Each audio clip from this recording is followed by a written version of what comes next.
জলাবদ্ধতা আর যানজটের নগরীতে পরিণত হচ্ছে নারায়ণগঞ্জ।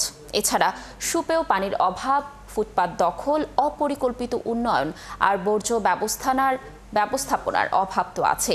এলাকার লোকজন বলছেন, সামরিক অব্যবস্থাপনার কারণে দিন দিন বসবাসের অযোগ্য হয়ে পড়ছে গোটা নগরী।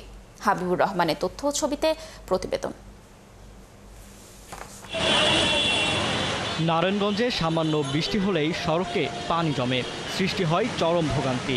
এখনও গড়ে ওঠেনি কঠিন ও পয়ঃবর্জ্য শোধনাগার। নোংরা আর দুর্গন্ধে পরিবেশ অস্বাস্থ্যকর হয়ে উঠেছে।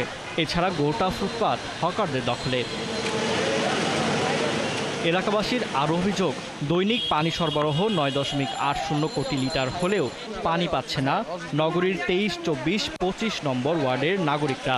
এছাড়া যানজট, দখল বাণিজ্য, যেখানে সেখানে বাস, সিএনজি, অটো স্ট্যান্ড, সব মিলিয়ে এক ভোগান্তির নগরী হয়ে উঠেছে এটি। একটু বৃষ্টি হলে এখানে পানি জমে যায়, খুব খারাপ অবস্থা এই জায়গাটার মধ্যে। গাড়ি যেতেছে, মানুষ চলাফেরা করতেছে, ময়লা ঠিক মতো নিতেছে না। মিশুক এবং অটো এগুলো বেশি দুর্ভোগ সৃষ্টি করছে এখানে। ড্রেনের যে ময়লা, ইট পাথর সব রাস্তার অর্ধেক জায়গায় ওনারা ব্লক করে ফেলছে।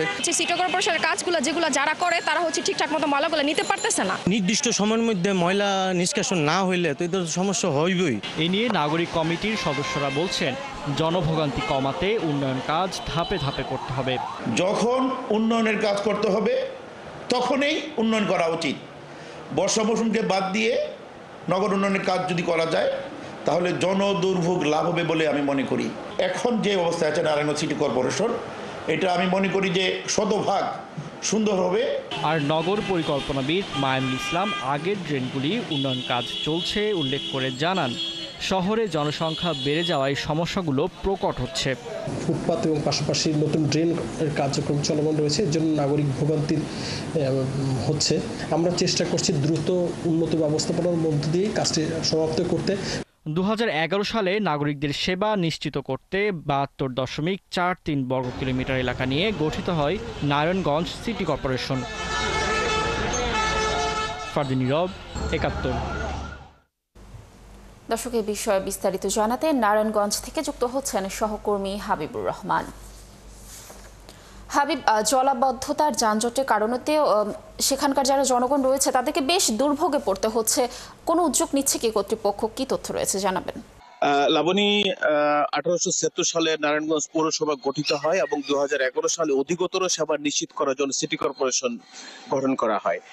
বিগত দিনগুলোতে সেবা মোটামুটি পেলেও বিগত 10 মাস যাবৎ যখন প্রশাসক নিয়োগ করা হলো তারপর থেকে নাগরিক শাখা একেবারে শূন্যতে ঠেকেছে।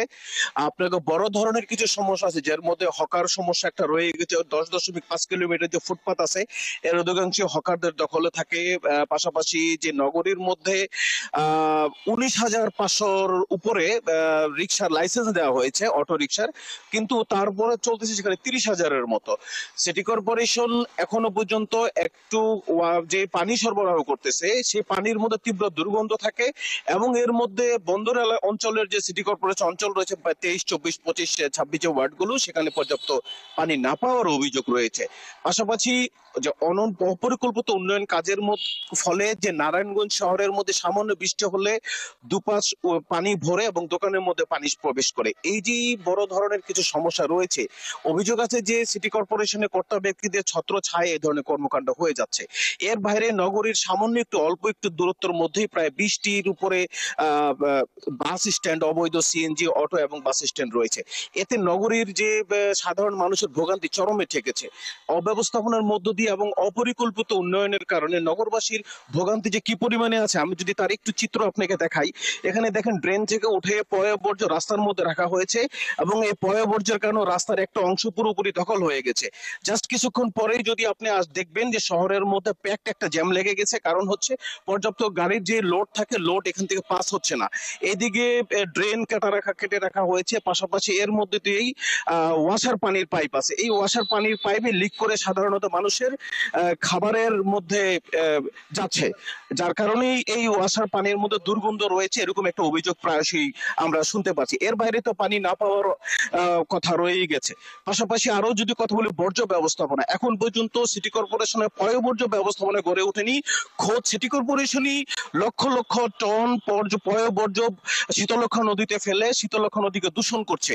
যদিও সেটা পরিবেশের একটা বড় ধরনের আইন ভঙ্গ সিটি কর্পোরেশন করে যাচ্ছে, কিন্তু এটা বছরের পর বছর তারা করে যাচ্ছে। বর্তমান প্রশাসনিক ব্যবস্থার যে প্রশাসক আছে তিনি আমাদের বলেছেন কোন রকম রাজনৈতিক চাপ বর্তমানে নেই। তারপরে কেন হকার উচ্ছেদ করা যাচ্ছে না, অবৈধ যানজট নিরসন করা যাচ্ছে না, অবৈধ করা যাচ্ছে না, bus stand, CNG stand, auto stand এগুলো কেন উঠানো যাচ্ছে না, এ ব্যাপারে আসলে তেমন কোনো প্রত্যুত্তর আমরা পাইনি।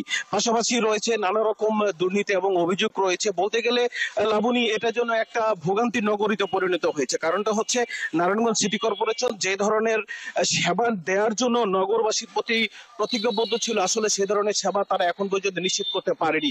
তো নগরবাসী আর কবে নাগাদ, কত বছর বলে, প্রায় 150 বছরের পুরনো এই পৌরসভার কত বছর পরে গেলে আসলে সে নাগরিক সেবা নিশ্চিত হবে, সেটাই এখন দেখার বিষয়। লাবণী, হাবিবুর, অসংখ্য ধন্যবাদ আমাদের সাথে যুক্ত থাকার জন্য। আমরাও আশা করছি নিশ্চয়ই কর্তৃপক্ষ এ ব্যাপারে যথাযথ উদ্যোগ নেবে এবং ভোগান্তি নিশ্চয়ই কমে আসবে।